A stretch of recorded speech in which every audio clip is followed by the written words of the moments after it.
राम राम राम हरे हरे, हरे कृष्ण कृष्ण कृष्ण हरे हरे। हरे राम राम राम हरे हरे, हरे कृष्ण कृष्ण कृष्ण हरे हरे। हरे राम राम राम हरे हरे, हरे कृष्ण कृष्ण कृष्ण हरे हरे। हरे राम राम हरे हरे, हरे कृष्ण कृष्ण कृष्ण हरे हरे। पुंडलीक वरदे हरि विठ्ठल, श्री गुरु ज्ञानदेव तुकाराम, पंढरीनाथ भगवान की जय। माऊली ज्ञानेश्वर महाराज की जय। जगद्गुरु तुकाराम महाराज की जय। ब्रह्मनिष्ठ गुरुवर्य रंगनाथ महाराज की जय। श्री विनायकं गुरुर्नौमि साखरे नाम विश्रुतं, येषां चरण सान्निध्यात् जीवा मुक्ता भवन्ति। साखरे वंशविख्यातं ज्ञानदानपरायणं, विनायकं गुरुर्वन्दे भवबन्धविमुक्तये। श्रीरङ्गनाथं गुरुराजवर्यं मुमुक्षूणां ज्ञानदानेकदक्षं, प्रभावती क्षेत्रनिवासिनं नमामि वेदान्तविदां वरिष्ठं। पुण्डलीकवरदे हरिविठ्ठल। श्री गुरु ज्ञानदेव तुकाराम, पंढरीनाथ भगवान की जय। माऊली ज्ञानेश्वर महाराज की जय।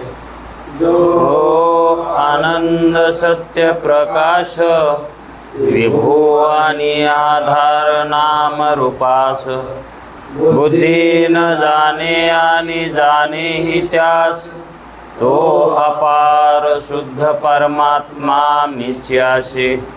माझे अपार स्वरूप समुद्रावरती, जणू तरंग ब्रह्मा विष्णू महेश गणपती, सूर्य चंद्र वरुण यम मिरविती, देवी कुबेर ही तैशची।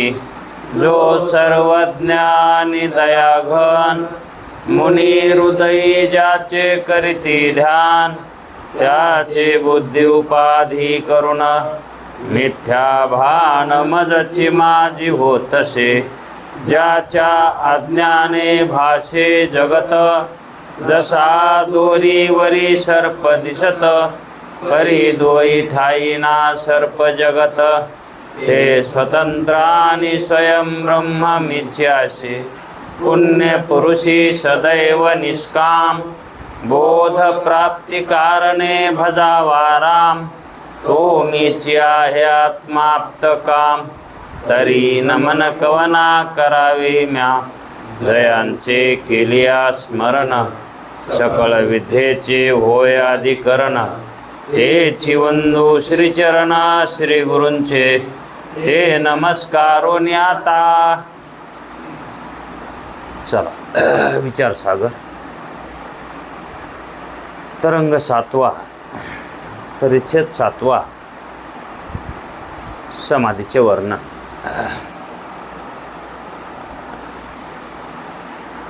समाधी 2 प्रकारची असते।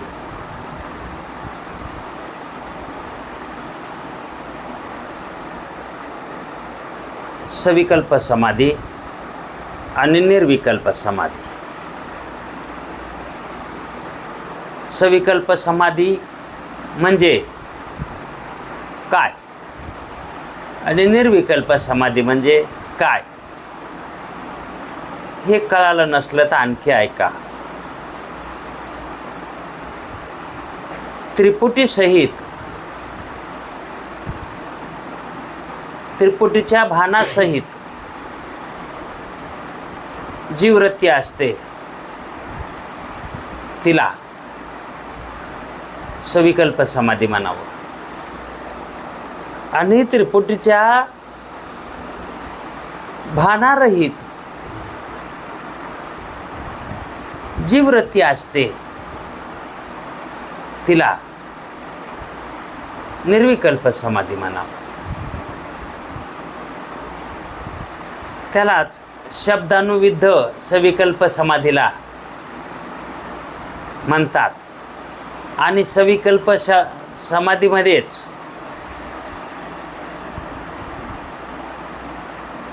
शब्दानुविद्ध आणि शब्दानं अनुविद्ध, शब्दासहित आणि शब्दरहित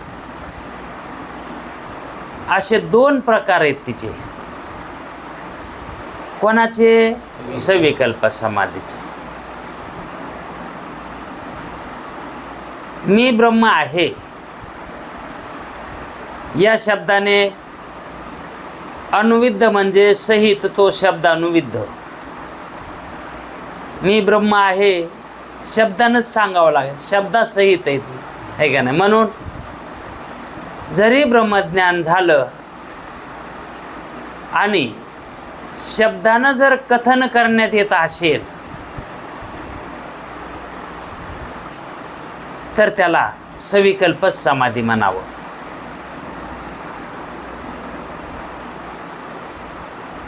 आणि शब्दरहित तिथं सांगण्याची आवश्यकता पडत नाही. शब्दाचं साह्य घेण्याची आवश्यकता नाही. शब्दाचं साह्य कुठपर्यंत घ्यावं लागतं? जर स्मरण नसेल तर शब्द काय करून देतात? स्मरण करून देतात. बाप उपयोगू शब्दून स्मरणदानी प्रसिद्धू, आहे का नाही. पण शब्द हे स्मरण करून देणारे आहेत. आणि जर स्मरण त्या ठिकाणी होत असेल अहम ब्रह्माचं, तत्वमसीचं जर स्मरण होत असेल तर त्या ठिकाणी ती शब्दानुविद्धच म्हणावी लागते. त्याला शब्दानं व्हायलं ते ज्ञान, आहे का नाही. शब्दरहित ज्ञान व्हावं त्याला म्हणतात अनुभवजन्य ज्ञान. ते कोणचं ज्ञान? पुन्हा तिथं शब्दाची काही गरज आहे का? मग शब्दरहित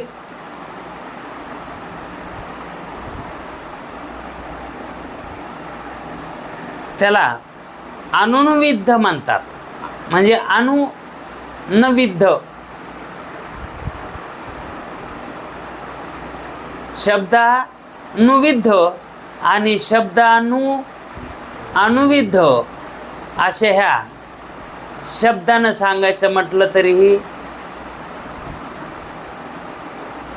सविकल्प याच्यामध्ये हे दोन समाधी आहेत. म्हणजे प्रकार त्याचे शब्दासहित कसं? मग ज्यावेळेस ओमकार चालू असतो आणि सोहमी चालू असतो म्हणजे ओम सोहम चालू आहेत त्याला काय म्हणायचं? शब्दानुविद्ध. आणि नंतर तोच ओमकार ब्रह्मरूप होतो, शब्दानुविद्ध, आहे का नाही. शब्दरहित शब्द संपला, तिथं शब्द सुटतो, मग तीच समाधी शब्दानुविद्ध होती, अनुविद्ध होती, आहे का नाही. म्हणजे शब्दरहित. मग शब्दरहित असणारी समाधी आणि शब्दासहित असणारी समाधी ही ओळखण्यासाठी त्याचा जर जप चालू असेल, वृत्ती जपामध्ये असेल तर ती सविकल्प समाधी पण शब्दानुविद्ध म्हणायचं, आहे का नाही. आणि तिथं जर तो काहीच म्हणत नसेल, मौनामध्ये असेल, कसा? मौनात असेल, तो काही उच्चारण करत नाही, मग त्या समाधीला सविकल्पच म्हणायचं, पण दुसरा प्रकार शब्दानं अनुविद्ध अशी ती समाधी, म्हणजे शब्दाचा त्या ठिकाणी संबंध नाही. मग या शब्दाने अनुविद्ध म्हणजे सहित, तो शब्द अनुविद्ध, आणि शब्दरहित तो अनुविद्ध म्हणजे शब्दरहित म्हणावा. त्रिपुटीचे भानरहित, आणखी दुसऱ्या प्रकारानं समजून घ्यायचा असेल तर त्रिपुटीच्या भानरहित, त्रिपुटीचं भान म्हणजे ज्ञान व्हालंय, त्रिपुटीचं भान व्हालंय,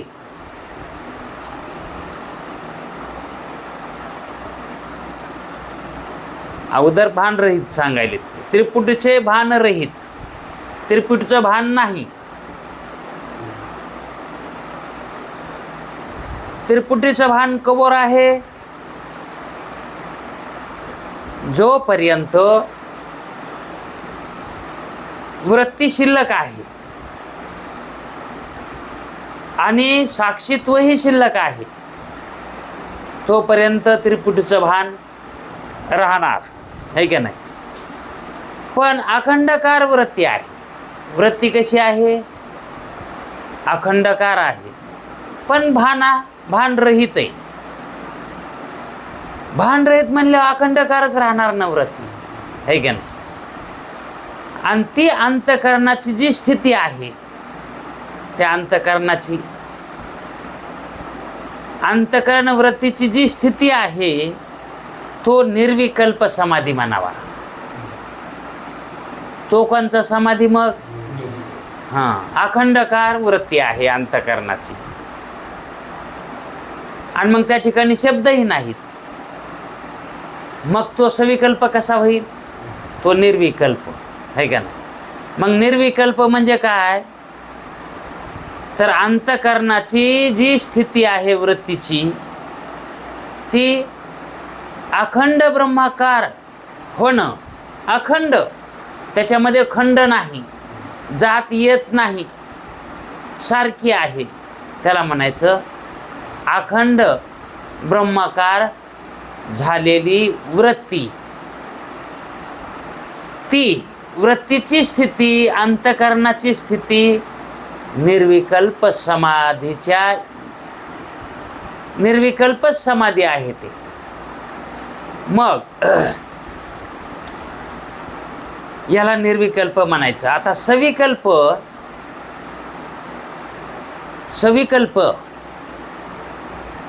समाधीच साधन आहे. सविकल्प समाधी साधन का साध्य? सविकल्प समाधी जी आहे त्याला साधन म्हणायचं.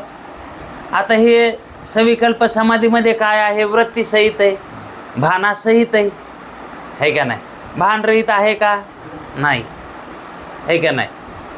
आणि त्या ठिकाणी उत्थानही पावतोय, समाधी उत्थान पावतो, नंतर तो जागृतीला येतो. मग हे जे कार्य आहे, हे जे कर्म आहे, हे साध्य रूप आहे का साधन रूप आहे? है का नाही. प्रयत्न आहेत ह्याच्यामध्ये. काय आहेत? प्रयत्न चालू आहेत त्याचे. मग त्याला फल मिळालंय का? निर्विकार झाला का तो? म्हणून निर्विकल्प समाधी त्याला मिळाली नाही. म्हणून सविकल्प समाधी हे साधन आहे. पण कशाचं साधन आहे? निर्विकल्प समाधीचं साधन आहे, है का नाही. मग निर्विकल्प समाधी हे काय मानावं लागेल? साध्य मानावं लागेल, है का नाही. मग जीवनमुक्ती आणि विदेह मुक्ती ह्या दोन मुक्ती आहेत ना. तशी सविकल्प ही समाधीच आहे आणि निर्विकल्प ही समाधीच आहे. मग जीवनमुक्तीमध्ये भानासहित आहे वृत्ती, जीवनमुक्तीमध्ये भानासहित आहे. तो जेवतो, पाहुणे आले तर पाहुण्याला अगोदर राम राम घालतो, या बसा, हा पुन्हा काय 4 गोष्टी निघाल्या तर त्या 4 गोष्टी बी करतो, जरी तो भान सोडत नसेल. हा जरी त्याची वृत्ती लगेच ब्रह्माकार होत असेल, पण तितक्यापुरती तरी त्याच्यापुरती का व्हायना पण त्या व्यवहारामध्ये जातीच ना, आहे का नाही. म्हणजे त्या ठिकाणी अखंडकार वृत्ती नाही. म्हणून तो समाधी कसा आहे, सविकल्प आहे. म्हणजे सविकल्पामध्ये आणि निर्विकल्पामध्ये, निर्विकल्पामध्ये विकल्प नाही. कोणता विकल्प, हा इकडचा, त्याच्यात विकल्प नाही. न विकल्पच नाही म्हणल्यावर ती वृत्ती अखंडता दाकार राहणार, आहे का नाही. म्हणून तिला निर्विकल्प मानतात. जिच्यामध्ये काही बाधा नाही, संकट नाही, व्यत्यय नाही, त्या वृत्तीला निर्विकल्प समाधी म्हणतात, आहे का नाही. आणि जिच्यामध्ये जसं एखादा मनुष्य माळ घेऊन जप करतो आणि जप करता करताच म्हणतो मग जरसाक जप राहायला ग, च्या टाकतं वर, लगेच राम राम राम राम राम राम राम राम राम राम, पुन्हा ते का दमा नाही का. हा राम किन हरी, राम किन हरी, राम किन हरी, राम किन हरी, राम किन हरी, राम किन हरी. रामकृष्ण हरी सुद्धा म्हणत नाही ते, राम किन हरी, राम किन हरी, राम किन राम किन हरी. मग त्याच्यामध्ये तो कसा आहे, लक्ष दुसरीकडे आहे. तसं सविकल्प समाधीमध्ये नंतर ती वृत्ती व्यवहार दशेला येते, आहे की नाही. मग ती त्रिपुटी सहित आहे. त्या वृत्तीमध्ये भान आहे, भान गेलेलं नाही, भान गेलेलं नाही, भानासहित आहे. आणि निर्विकल्प भान रहित आहे का नाही. बर, मग अखंड ब्रह्माकार अंतःकरणाची जी स्थिती आहे तिला निर्विकल्प समाधी अशी व्याख्या करायला काय हरकत नाही. मग सविकल्प समाधी ही निर्विकल्पाची काय झाली, साधन झाली. आता जसं सविकल्प समाधीला साधनं सांगितली तर ही समाधी प्राप्त होण्यासाठी साधन सांगितलेच ना, यम नियम आसन प्रत्याहार प्राणायाम, आहे का नाही. आता हे सांगितलेत का नाही. आता त्या समाधीचे साधन आहेत ना हे, पण हे निर्विकल्पाचे आहेत का, हे सविकल्प समाधीचे साधन आहेत, आहे का नाही. मग हे विवेक वैराग्य साधन संपत्ती मुमुक्षुत्व ही जी साधनं सांगितलीत किंवा अनुबंध चतुष्टय सांगितलेला आहे, ही जी साधनं सांगितली ही जीवनमुक्तीचे आहेत का विधेयमुक्तीचे आहेत, हे जीवनमुक्तीचे साधन आहेत, आहे का नाही. मग सत्कर्म उपासना ही साधनं कशाची तर अंतःकरण शुद्धीचे येतं, आहे का नाही. म्हणजेच विवेकापर्यंत येण्याची येतं, ही विवेकाची साधनं येतं. सत्कर्म उपासना ही विवेकाची साधनं येतं. आणि विवेक वैराग्य साधन संपत्ती ही आदी कार्याची साधनं आहेत, मुमुक्षुची साधनं आहेत, ही आहे का नाही. आणि मग मुमुक्षुता प्राप्त झाल्यावर ज्ञान होत आहे का नाही. आणि मग ज्ञान झाल्याच्या नंतर तो काय आहे, जीवनमुक्त झाला, तो अधिकारी झाला, आहे का नाही. मग ते अधिकारी होण्याचे साधन आहेत. मुमुक्षुला अधिकारी व्हायचंय ना, ते अधिकार्याचे साधन आहेत ते विवेक वैराग्यादी, है का नाही. आणि अधिकारीच जीवनमुक्त असतो. अधिकारी म्हणजेच जीवनमुक्तच हाच अधिकारी आहे, है का नाही. मग अधिकारी झाला म्हणजे त्याचा संबंध कसा जोडलाय त्यानं ब्रह्माशी, स्वरूपाशी संबंध जुटला का त्याचा. आणखी संबंध जुटला नाही, त्याला ज्ञान झालंय, पण अपरोक्ष अनुभव आणखी त्याला आलेला नाही. अधिकारी झालाय तो, आणि ते ब्रह्मतत्व कसं जाणून घ्यायचंय तेही त्याला मार्ग कळालाय, है का नाही. ब्रह्माचं स्वरूप ही त्याला परोक्षानं व्हायना का पण कळालंय, है का नाही. मग जर त्या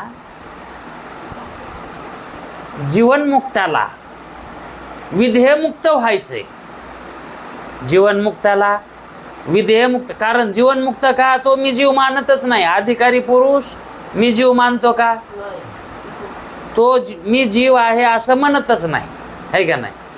मग तो स्वतःची स्वतःला जरी म्हणत असला तरी मी ब्रह्मरूप आहे का नाही. कारण मी जे आहे ते मी नाही. मी नाही तर मी कोण आहे, ब्रह्मरूप आहे. मी नाही म्हणण्यामध्ये पूर्वीचा मी नाही, आणि मी ब्रह्मरूप आहे म्हणण्यात ते व्यापक ब्रह्मस्वरूप आहे ते मी. म्हणजे माझं स्वरूप ब्रह्मरूप व्यापक आहे असं तो जाणतो, म्हणून तो जीव मानत नाही. म्हणून तो जीवातून मुक्त झाला. कशातून मुक्त झालाय, जीव दशेतून मुक्त झालाय, जीव अवस्थातून मुक्त झाला. जीव ही एक अवस्थाच आहे का नाही. संसारिक ही एक अवस्थाच आहे.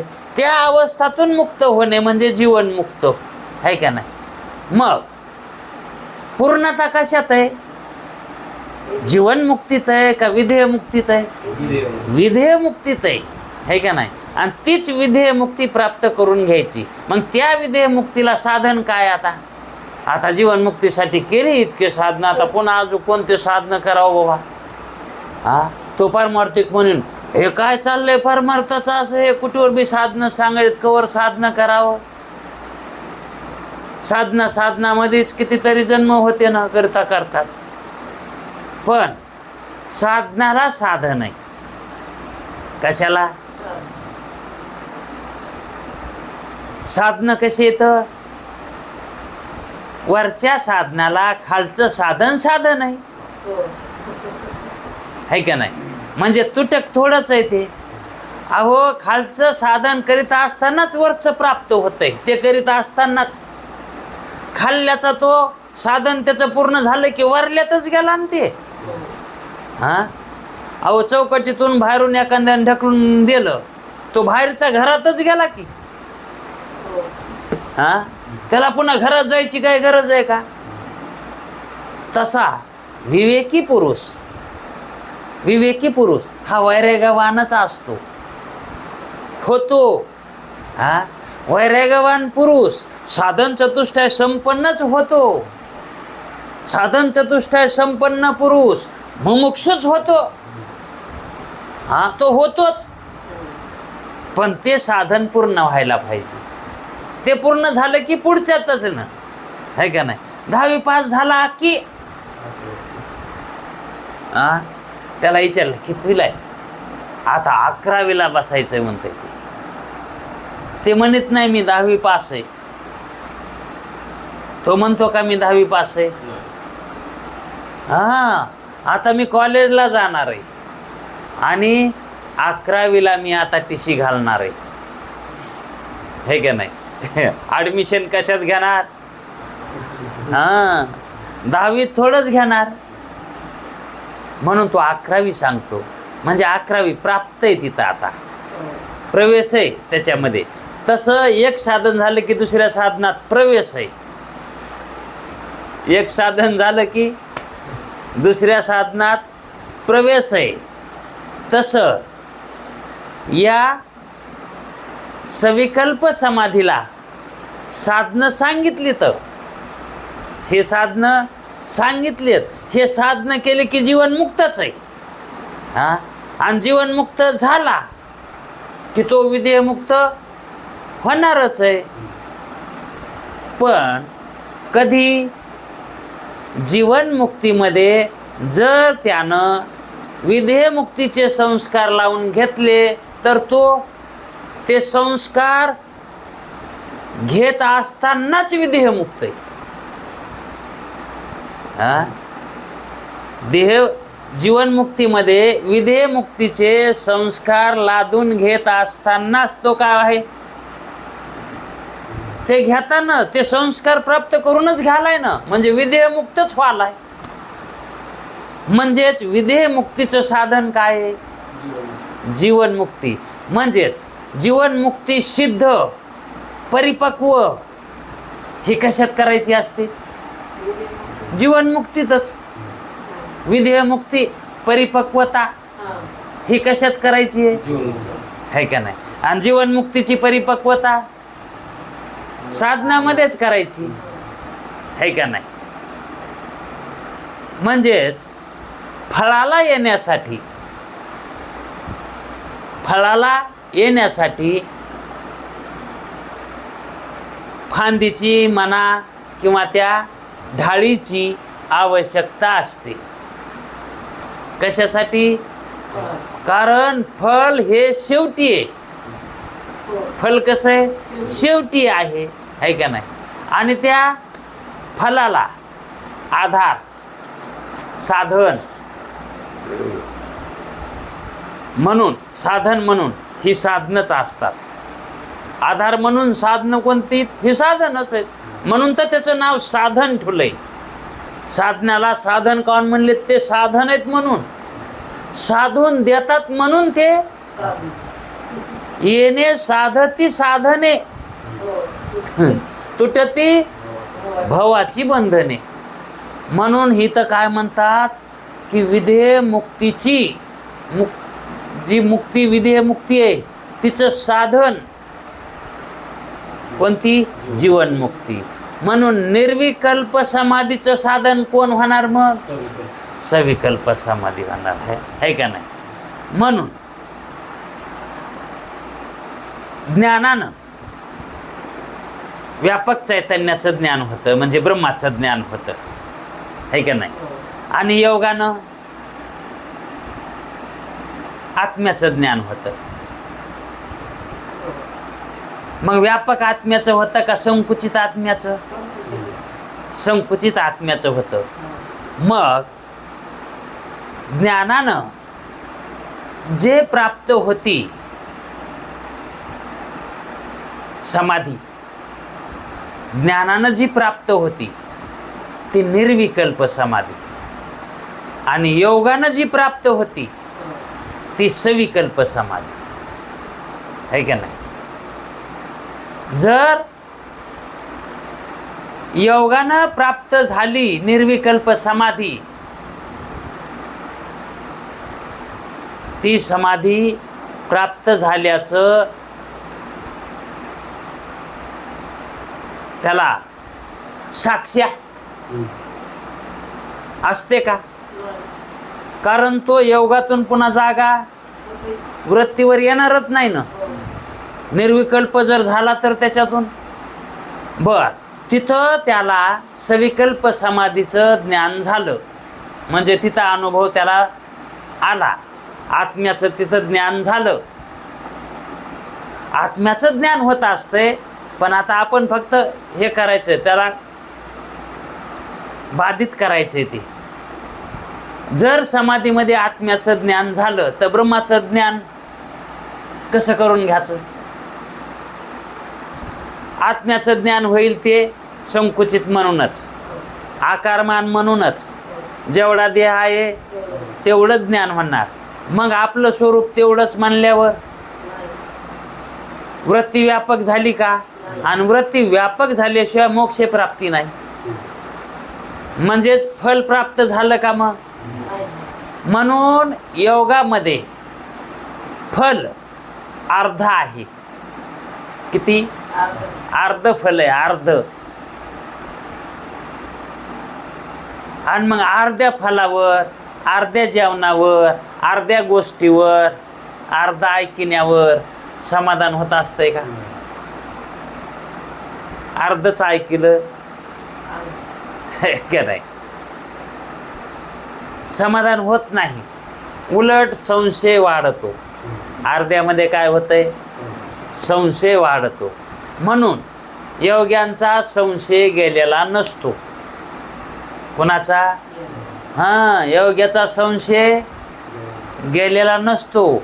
म्हणून माऊली म्हणाले, संशयावनी महाथोर आणि पाप नाही घोर. म्हणजे त्याच्यापेक्षा मोठं पाप नाही. हे प्रपंचामध्ये ब्रह्महत्याचं याचं सुद्धा कमीच आहे. कशावरून?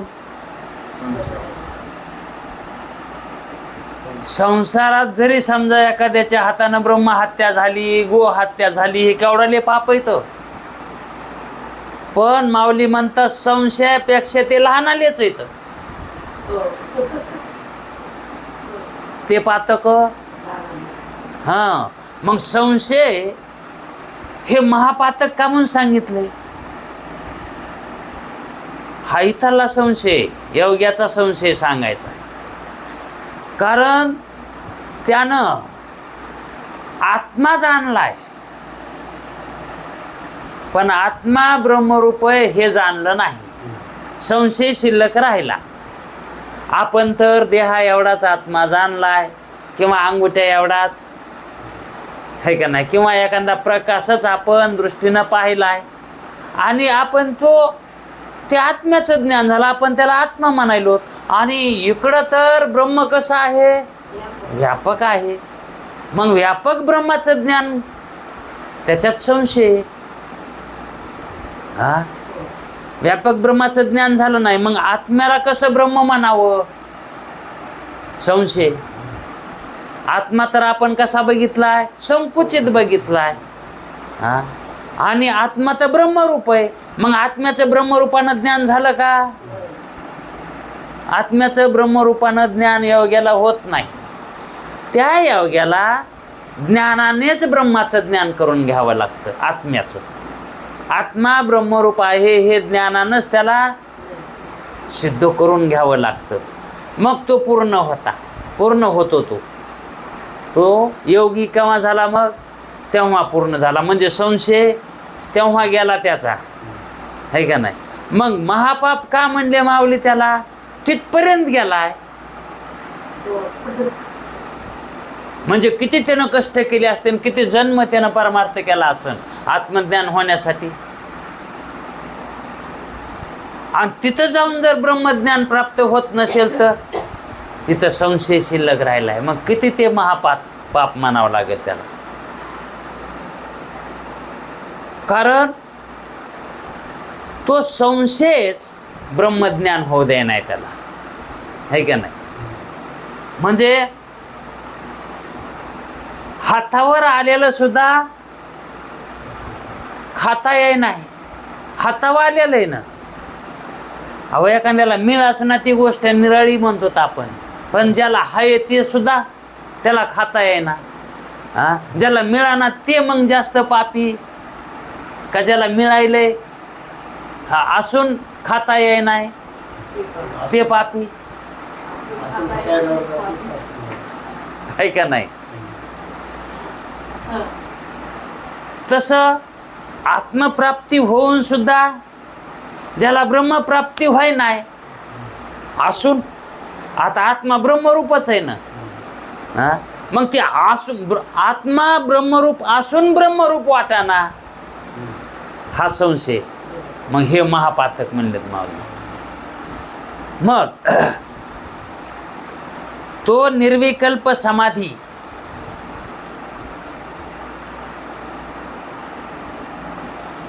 संशयरहित असतो, त्याच्यात संशय शिल्लक नसतो. आणि सविकल्पामध्ये संशय असतो. म्हणून सविकल्प समाधी हे काय साधन आहे. तेच करीत राहिलं ते साधन. सविकल्प समाधीच करीत करीत करीत त्याला हमेशा त्या सविकल्पाचाच काय होतो पुन्हा संस्कार, तो जडतो. त्या संस्कारानंच त्याला विदेह मुक्ती प्राप्त होती, म्हणजेच निर्विकल्प समाधी प्राप्त होती. म्हणून ते साधन म्हणून सांगितले सविकल्प. निर्विकल्प समाधी त्याचे फल आहे, म्हणजे सविकल्पाचे फल निर्विकल्प आहे. सविकल्प समाधीत त्रिपुटी रूप द्वैत जरी प्रतीत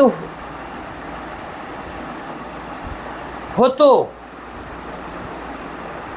कारण त्रिपुटी सहित आहे ना ती समाधी कशी आहे, त्रिपुटी सहित आहे. जरी तिथं द्वैत प्रतीतीत येत असला, द्वैत म्हणजे जाणणारा एक आणि जे जाणायलो ते एक, हा द्वैत जरी प्रतीतीत येत असल, है की नाही. आता सविकल्प समाधीवानाला विचारलं तुम्ही समाधीत काय जाणलं, तर तो धडक म्हणतो आत्मा जाणला. कोणी जाणला? मी जाणला. मग आत्मा तुम्ही एक आहेत का वेगळे? तुम्ही तर वेगळे येतं, मी प्रतीतीला आला मला ती. तिथं द्वैत आहे का नाही शिल्लक? म्हणून जरी त्या ठिकाणी द्वैत प्रतीतीला येत असला तरी मृत्तिका म्हणजे माती, ती जरी विकाराला पावली, तिचा घट झाला. विकाराला पावणं म्हणजे तिचा घट होणे, है का नाही. मग तो घट ज्यावेळेस आपण जाणतो म्हणजे पाहतो, तो घट ज्यावेळेस आपण पाहतो त्यावेळेस मृत्तिका विकार घटादी प्रतीतीत होत असताही मृत्तिका गाडग म्हणून जरी दिसत असली, कोण दिसायले गाडग म्हणून? मातीच गाडग म्हणून दिसायली का नाही? मग मृत्तिका रूपच प्रतीती होते ना. मग ती प्रतीती कशाची आहे? मातीचीच प्रतीती. ती जरी घट असला, जरी माती विकाराला पावत असली, जरी द्वैत दिसत असला, जरी द्वैत दिसत असला तरी पण ज्ञानाच्या योगानं, ज्ञान असल्या कारणानं काय होतंय? मातीच काय?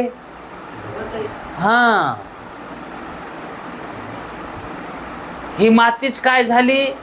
घट झाली. आणि घटच काय? मग घट कुठं आहे? घट माती आहे आणि मातीचाच घट आहे. मग घट कुठं तिथं शिल्लक राहिलाय? मग घटाची प्रतीती असताना सुद्धा ती मातीचीच प्रतीती येते. जर आपण सोन्याचे दागिने बघितले, सोनाराच्या दुकानातले, जरी दागिने दिसत असले तरी ते काय आहे का नाही? समुद्रावरच्या लाटा आहेत. आपण लाटा बघितल्या, पण त्या लाटात काय आहे? तसं जरी जगत दिसत असलं नामरूपात्मक, तरी हे जगत काय आहे? ब्रह्मच आहे का नाही. जरी आता मी देहवान, संसारिक, कर्ता भोक्ता जरी या ठिकाणी प्रतीतीला येत असला तरी मी कोण आहे? अशी प्रतीती यायला न काय झालं? या दृष्टांतावरून अशी आपणाला प्रतीती, कोणची प्रतीती? अधिष्ठानाची प्रतीती. कार्य दिसत जरी असलं तरी त्या कार्यामध्ये व्यापक रूपानं कोण आहे? कारणच आहे ना. ते कार्यामध्ये काय आहे? अहो ते कार्यच कारण आहे. कार्यच झालंय, हे कारणच झालंय ते कार्य. सोनच अलंकार झालंय का नाही? का दुसरं आहे का कोणी? ते झालेलं कार्य त्याला सोडून राहतंय का? ज्या अर्थी त्याला सोडून राहत नाही त्या अर्थी ते तेच आहे. इतका विश्वास आपणाला बसवाय जमत नाही का तिथं? ज्या अर्थी ते बाहेर काढायच येत नाही, काढाय गेलं तरीही प्रयत्न जरी केले तरी. माग उदाहरण सांगितलं होतं नाही का, ते 2 पक्ष्याचं उदाहरण. भांडण लागलं होतं तर तो त्यांची मला म्हणजे कोण न्यायिक आणि सांख्य हे दोघं भांडू लागले. एक म्हणे कार्य आणि कारण याच्यात भेद आहे, आणि एक म्हणे कार्य आणि कारणात याच्यात अभेद आहे. एक म्हणे भेद आहे आणि एक म्हणे अभेद आहे. म्हणजेच घट आणि माती हे एकच आहे असा सांख्य म्हणू लागला. पण न्यायिक काय म्हणू लागला, मग तुम्ही ते एकच मानायलात ना माती आणि तर मग ते न्यायिक काय म्हणला, मो तुमची माती काढून घ्या, माझा मी घट घेऊन जातो.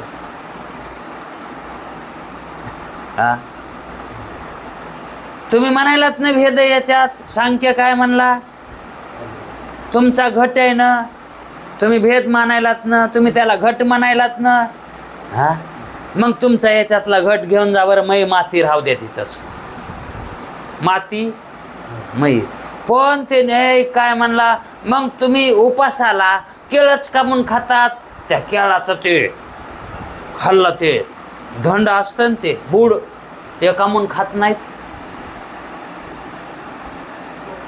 उपासाला एकादशीला केळच का म्हणून खातात, ते झाड केळाचं का म्हणून खात नाहीत. कार्यकारणाचा अभेद म्हणल्यावर असे त्याचे भांडण, हे शास्त्राचे भांडण म्हणते त्याला. आता हे शास्त्राचे भांडण संसारिकाला कसे कळते? हे काय बोलायले तर ते म्हणतंय तो गाडगे घेऊन जाईन माती राहू देईन, हे म्हणतंय उपासाला तो केळीचं झाडच खायला पाहिजे, केळं खाऊ नको. सांगायचं तात्पर्य काय आहे, कार्य आणि कारण हे काय आहे, एकच आहे का नाही?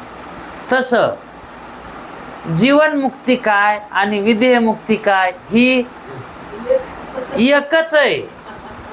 अहो, जीवनमुक्तीची दृढता म्हणजे विधेयमुक्ती.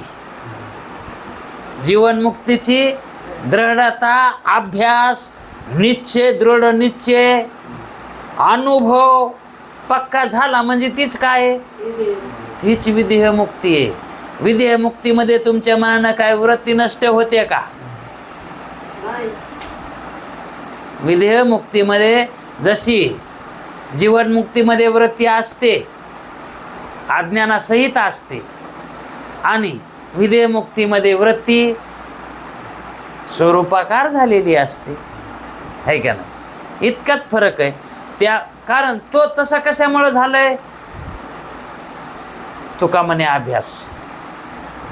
अभ्यासामुळं तसं झालं, है का नाही? दृढ अभ्यासामुळं. मृत्तिका रूपच प्रतीती होते, हा दृष्टांत द्याला. त्याप्रमाणे ते द्वैत ब्रह्मरूपच प्रतीतीत होते. प्रतीतीला काय, त्याप्रमाणे ते द्वैत काय प्रतीतीला येतात, ब्रह्मरूपच प्रतीतीला येतात. द्वैत म्हणून त्या ठिकाणी सिद्ध व्हायलाय का द्वैत? माती आकाराला जरी आली असली तर मातीचा आकार आहे तो, तुम्ही त्याला घट म्हणायलात. घट म्हणजे काय, मातीचा आकार, है का नाही? ती माती त्या आकाराची झाली, पण तुम्ही त्याला घट म्हणायलात. वास्तविक पाहता तो घट कोण आहे, मातीच आहे. जरी द्वैत दिसला तरी तो द्वैत कसा व्हायलाय, मग अभेद रूपच आहे. द्वैत सुद्धा अभेद रूपच आहे. घट आणि माती हे दोन आहेत ना, आणि मग ते घट कोण आहे? है का नाही? घटाचा अभाव झाला तरी पण घट व्हायच्या अगोदर सुद्धा मातीच होती ना, ती घट व्हायच्या आधी मातीच होती. हा, आणि घटाचा अभाव झाला, घट फुटला तरी पण मातीच आहे. पण घट होता तवा मातीच. सर्पदिशाच्या आधी दोरीच. हा, सर्पदिशाच्या अगोदर ही दोरीच होती. हा, भ्रांती गेल्याच्या नंतर ही दोरीच आहे. भ्रांती गेल्यावर दोरीच आहे. पण सर्पाची प्रतीती त्या काली सुद्धा ती काय आहे? मग कुठे त्रिपुटी व्हायली, कुठे द्वैत व्हायलाय? अभेदच सिद्ध आहे ना. मग ही प्रतीती कशी आहे? जी प्रतीती यायली ती प्रतीती कशी आहे? ही नाम मात्र प्रतीती आहे. उग नावाला प्रतीती कवर आहे? पाऊस तरच आहे ना. आणि पुन्हा हा, म्हणून प्रतीती ही वास्तविक सत्य नाही. प्रतीती मिथ्या आहे. हा, प्रतीती ही मिथ्या आहे. म्हणून जोपर्यंत दृष्टी आहे तोपर्यंत सृष्टी आहे. दृष्टीमुळं सृष्टी आहे. सृष्टीची जी काय आपल्याला उत्पत्ती, स्थिती आणि लय, हे जे आपल्याला प्रतीतीला हे आलाय, उत्पत्ती, स्थिती आणि लय, हे कशामुळे यायले? दृष्टीमुळे यायले. आणि दृष्टी नसेल तर आहे का नाही? ज्ञानकालीच सत्ता आहे, अज्ञातकाली सत्ता नाही. अज्ञातकाली सत्ताच नाही. जोपर्यंत अंतकरण वृत्ती विषयापर्यंत चालली तोपर्यंतच तो विषय आहे. आणि तोही कसा आहे? कल्पितोय. आहे पण कसा आहे? म्हणजे नाही रूपच आहे का नाही? ते कसा विषय येते ना? जरी प्रतीती येत असली तरीही नाही रूपच आहे का नाही? म्हणजेच अजातवाद सिद्ध होतो का नाही? सर्प जरी दिसला तरी ती दोरीच आहे. घट दिसला तरी ती मातीच आहे. अलंकार दिसले तरी पण सोनच आहे. हा, तसा इथं देहवान जरी मी दिसत असलो तरी आत्मरूपच आहे, ब्रह्मरूपच आहे. असा निश्चय करायला काय हरकत आहे का? असाच निश्चय ज्यावेळेस मग मी ब्रह्मरूप आहे याच्यामध्ये काही संशय जर नाही राहिला, ह्याच्यात ह्या ज्ञानात विकल्प, संशय काही जर नाही राहिला तर मग तो विधेयमुक्तच आहे. तो कसा आहे? पुन्हा विधेयमुक्तच आहे. म्हणजेच द्वैत हा जरी प्रतीतीला आला तरी अद्वैतच आहे तो. म्हणून द्वैताला सुद्धा अद्वैतच म्हणावं. द्वैत दिसत असला तरीही, तसं जगत दिसत असलं तरीही ब्रह्मरूपच आहे म्हणावं. मग ही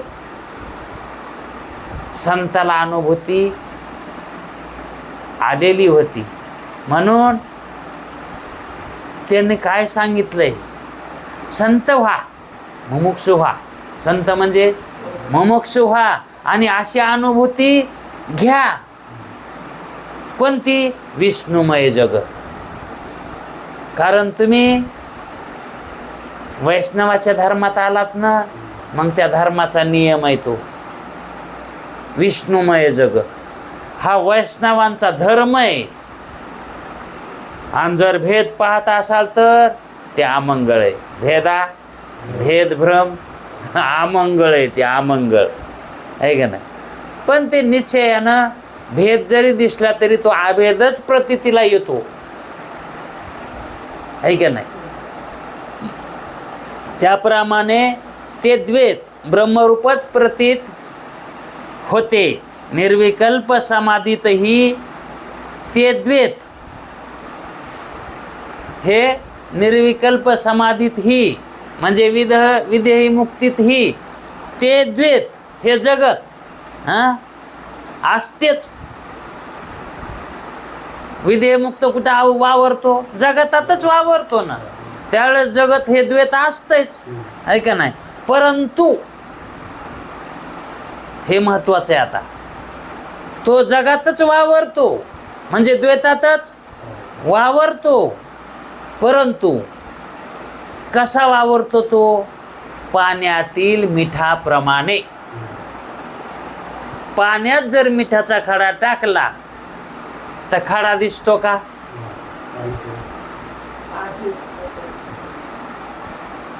तो ते मीठ काय होतंय? पाण्यातच असतंय ना. हा, ते मीठ त्याच्यात नाही का? हा, मग मीठ दिसना म्हणून नाही का? दिसना पण आहे.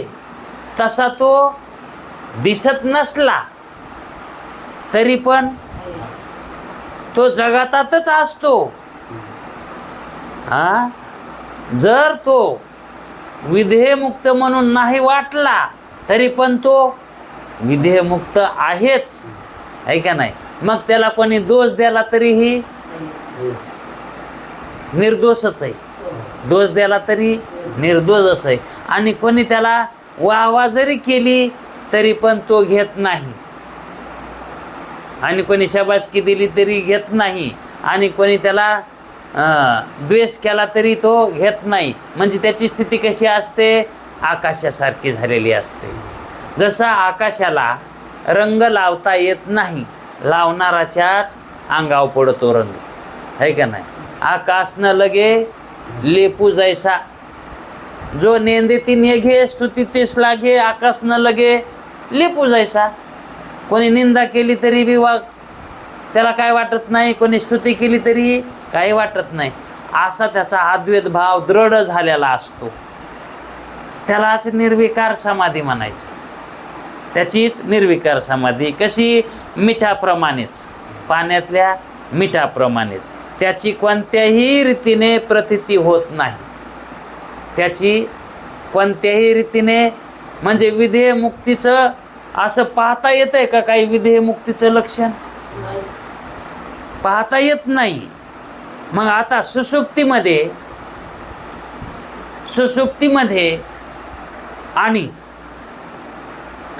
निर्विकल्प समाधीमध्ये, सुषुप्तीमध्ये म्हणजे झोपीमध्ये आणि निर्विकल्प समाधीमध्ये, आता सुषुप्तीची सांगड कोणाशी घालायली आहे का नाही? म्हणजे निर्विकल्प समाधीची सांगड सुषुप्ती संग घालायली आहे का नाही? आणि सविकल्प समाधीची सांगड कशाशी घालावी? मग निर्विकल्प समाधीची सांगड सुषुप्तीशी घालायली तर हा सारखेपणा. मग आता सविकल्प समाधीची सांगड जागृतीमध्ये. हा, सविकल्प समाधी त्रिपुटी सहित आहे का नाही? आणि निर्विकल्प समाधी हा, आणि त्याच्यामध्ये भान नाही निर्विकल्पामध्ये, आणि याच्यामध्ये भान आहे. मग जागृतीतही भान असतं आणि सविकल्प समाधीमध्येही भान असतंच की. तसं निर्विकल्प समाधी आणि सुषुप्ती याच्यामध्ये काय भेद आहे, काय फरक आहे? सुषुप्तीमध्ये, झोपीमध्ये ब्रह्मकार वृत्तीचा अभाव असतो. सुषुप्तीमध्ये वृत्तीचा अभाव आहे का ब्रह्माकार वृत्तीचा अभाव आहे? हा, तिथं आपल्याला मी ब्रह्मरूप आहे असं वाटतं का? झोपीत तिथं कसल्याच प्रकारचं ज्ञान होत नाही, आहे का ना? म्हणून त्या ठिकाणी सुषुप्तीमध्ये ब्रह्मकार वृत्तीचा अभाव आहे का नाही? आणि निर्विकल्प समाधीत ब्रह्मकार वृत्ती असतेच. निर्विकल्प समाधीत ब्रह्माकार वृत्ती असतेच. पाण्यामध्ये मीठ असतंच, आहे का नाही? मग सविकल्प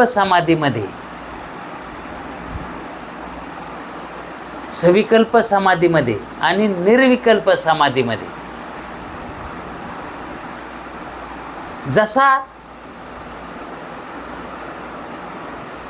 रहित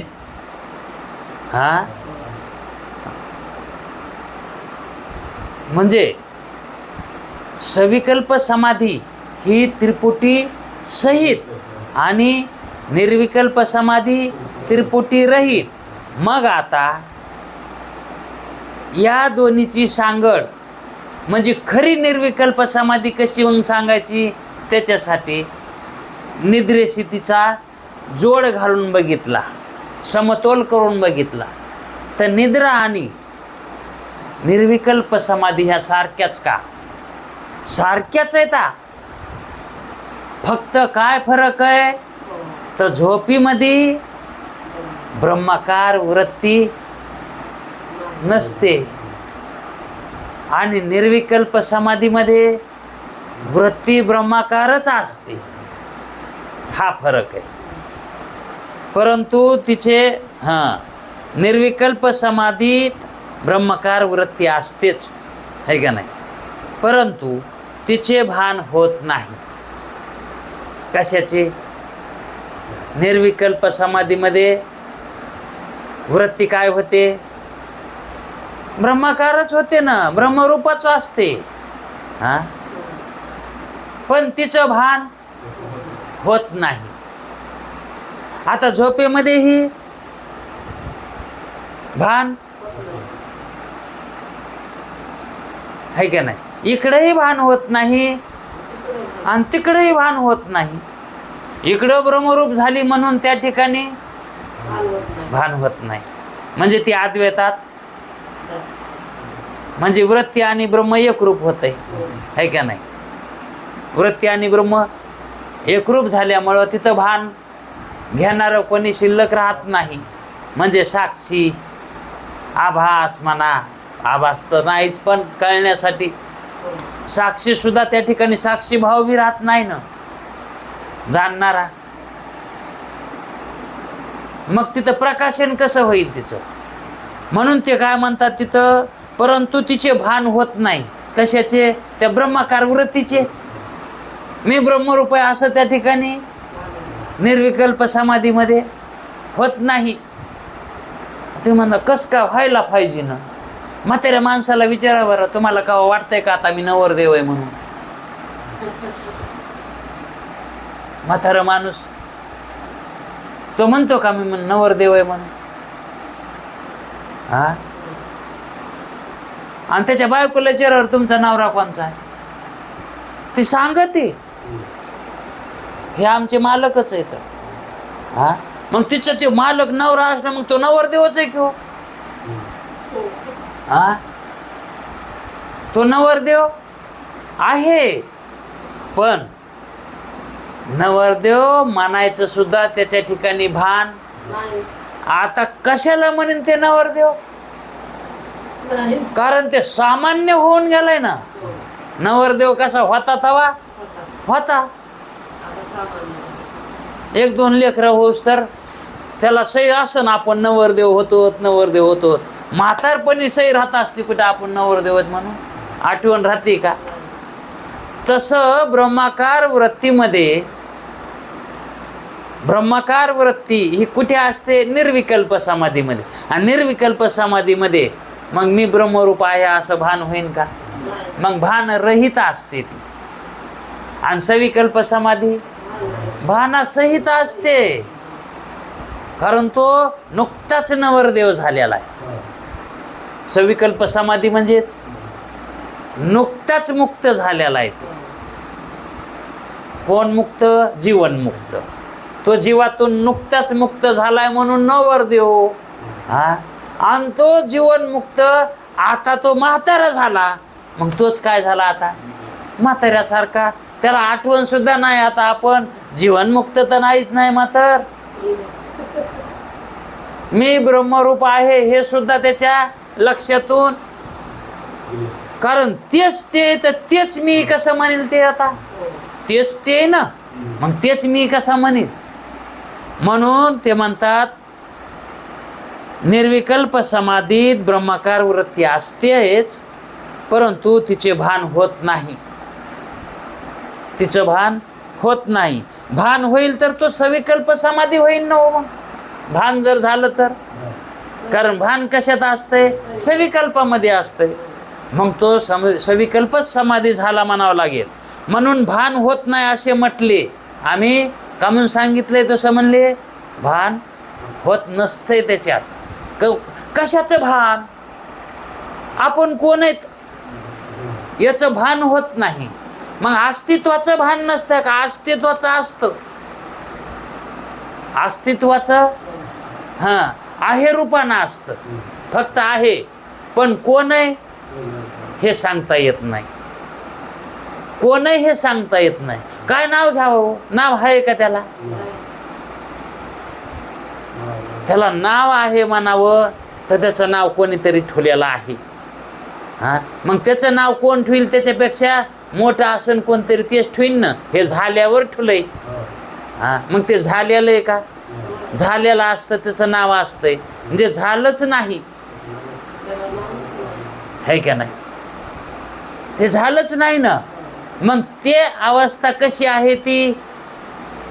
जिथं प्रकाशन होत नाही वृत्ती, तिथं प्रकाशन होत नाही, म्हणजे सगळं शून्य झालं का नाही? तिथं सगळं शून्य झालं का नाही? हे शून्याचं ज्ञान आपण घेतलं का नाही? तिथं काही नाही. आता आपण जाणलं का नाही? आता ते शून्यच आहे. निर्विकल्प समाधी म्हणजे सगळं शून्य, सगळं संपलं ना. सविकल्प समाधी संपली म्हणजे सगळंच.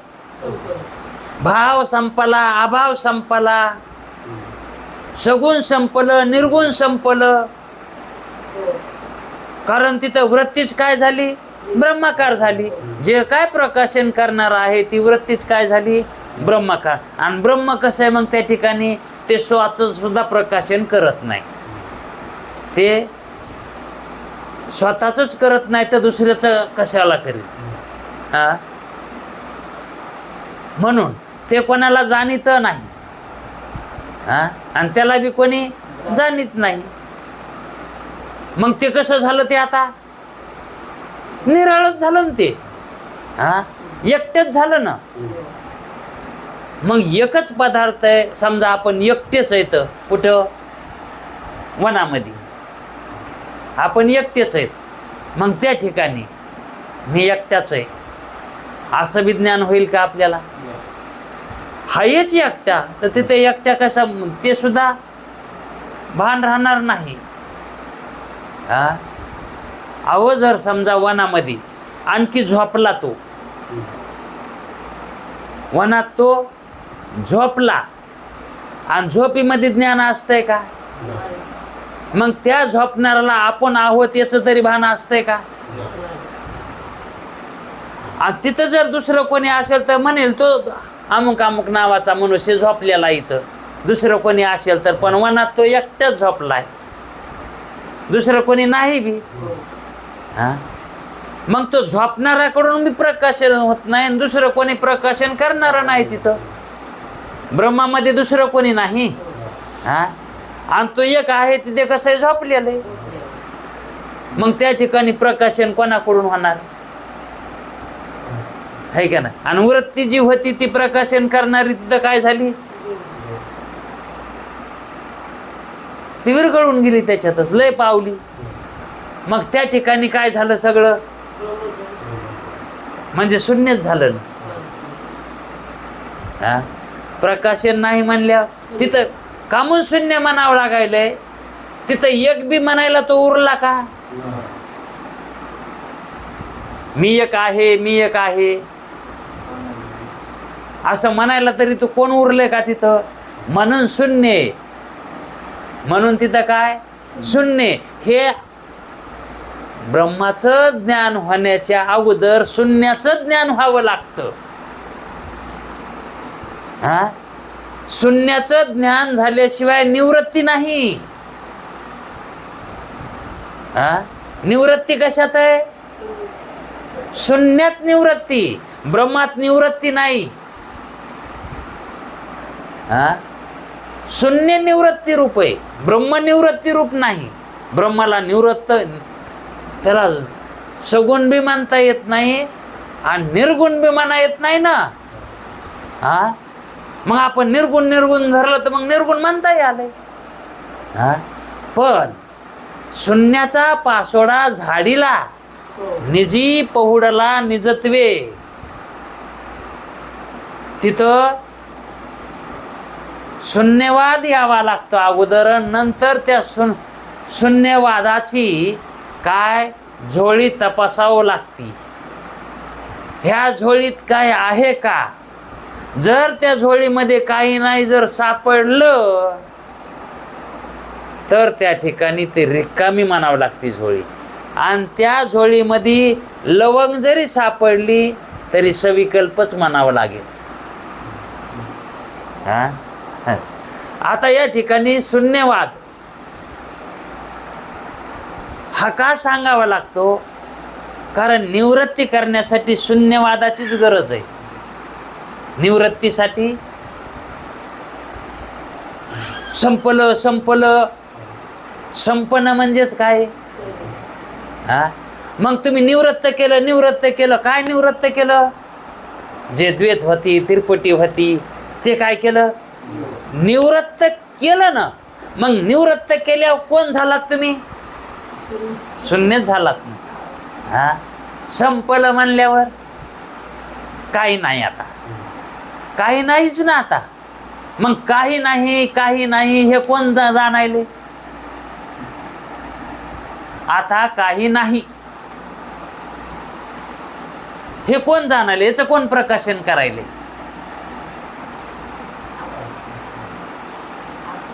हा, जे प्रकाशन करायलाय का ते ब्रह्मरूप आहे. म्हणजे शून्याचा पासोडा झाडल्याच्या नंतर शून्याचं प्रकाशन कोणी केलं? इथं काही नाही हे कोण म्हणलं? हा, दारासमोर आला एखादा, हाय का घरी कोणी? हा, मग मला त्याला वाटतं कोणी भिकारीचे काय की घरी कोण नाही, पुढे जा, घरी कोणी नाही. शून्यत्व सांगितलं का नाही त्यानं? कोणी सांगितलं हे शून्यत्व? एकानं. तसं ब्रह्म हे अस्थिरूपानं आहे. ब्रह्म कसं आहे?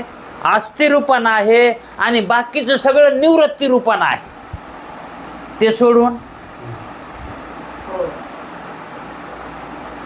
बाकी सगळं कसं आहे? निवृत्त आहे ना. निवृत्तच होतंय ना सगळं. सर्प कसा आहे?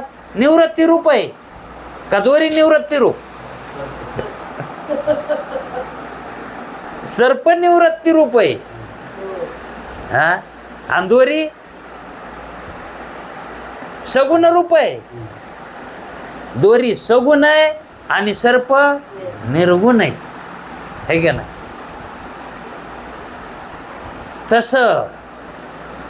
तसं ही जी निवृत्ती आहे ना, ही निवृत्ती सापेक्ष आहे. कशाच्या?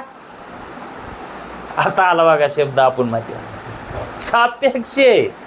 कशाच्या? प्रवृत्तीच्या. ही निवृत्ती जी आहे ना प्रवृत्तीच्या सापेक्ष आहे. प्रवृत्ती म्हणून निवृत्ती म्हणावं लागायले. काहीतरी होतं म्हणून आता नाही म्हणावं लागायले. हा, पैसे खिशात असतेत ना, हाय का नाही? असतेत म्हणून जर समजा पैसे नाही मिळाले तर खिशात पैसे नाहीत. खिसा कायला असतंय, हाय का नाही? हा, ती प्रवृत्ती. असणं म्हणजे प्रवृत्ती. आणि आता काही नाहीत म्हणल्यावर कसं सांगायचं? मग ते पैसे नाहीत म्हणूनच सांगावं लागेल ना. म्हणजे काही नसणं निवृत्ती आणि असणं प्रवृत्ती, है का नाही? म्हणजेच जे काही नाही म्हणावं लागायले म्हणजे निवृत्ती म्हणावं लागायले. ते कशामुळं? प्रवृत्ती नाही म्हणून. ती प्रवृत्ती आहे, खिशात प्रवृत्ती नाही म्हणून नाही म्हणावं लागायले. पैसे नाहीत म्हणून त्याचं नाहीच आपल्याला सिद्ध करावं लागेल ना. मग ती निवृत्ती त्याच्यामुळे आहे. ते नाही, ते नाही, ते नाही, हे नाही नाही म्हणावं लागाय नाही. निवृत्ती निवृत्ती निवृत्ती म्हणावं लागायले. हा, नाही नाही. तसं वेद काय म्हणला? हे नाही, ते नाही, ते नाही. वेद नेती नेती बोले असं जे म्हणलेत ना, वेदू काय काय ना बोले, परी नावच नाही घेतले. मग नेतीमध्येच गेले ना त्याचे सगळे. नाव नाही घेतलं म्हणजे नेती म्हणला. म्हणजे वेद नाही नाही रूपानं जे बोललाय ते निर्गुण स्वरूप सांगितलंय त्यानं, पण ते सापेक्ष स्वरूप सांगितले. कशाच्या? प्रवृत्तीच्या. प्रवृत्तीच्या सापेक्ष निवृत्ती सांगितली. पण त्या परमात्म्याची स्वरूप निवृत्ती असं नाही, कारण निवृत्तीत काही नसतंय ना. आणि निवृत्तीत जर मानले आपण तर आपण शून्यवादी होत. मग आपण काय शून्यवादीत का? बौद्ध मताचे थोडेच आहेत आपण. बौद्ध मतामध्ये शून्यवाद सांगितलाय. आणि मग आपण कसे आहोत? अद्वैतवादी. वेदांती कशी येतं? कारण त्या शून्याचं प्रकाशन कोण करायले? शेवटी शून्य राहते म्हणल्यावर ते शून्य कोण सांगायले? हे शून्यच आहे, निर्गुणच आहे. निर्गुण कोण म्हणायले?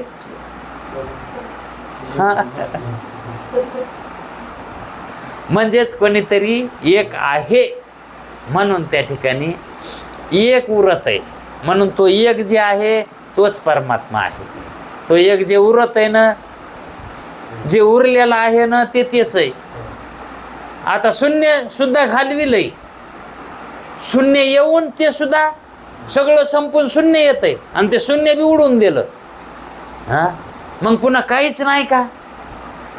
हा, त्या शून्याला घालविणारं राहतेच ना माग.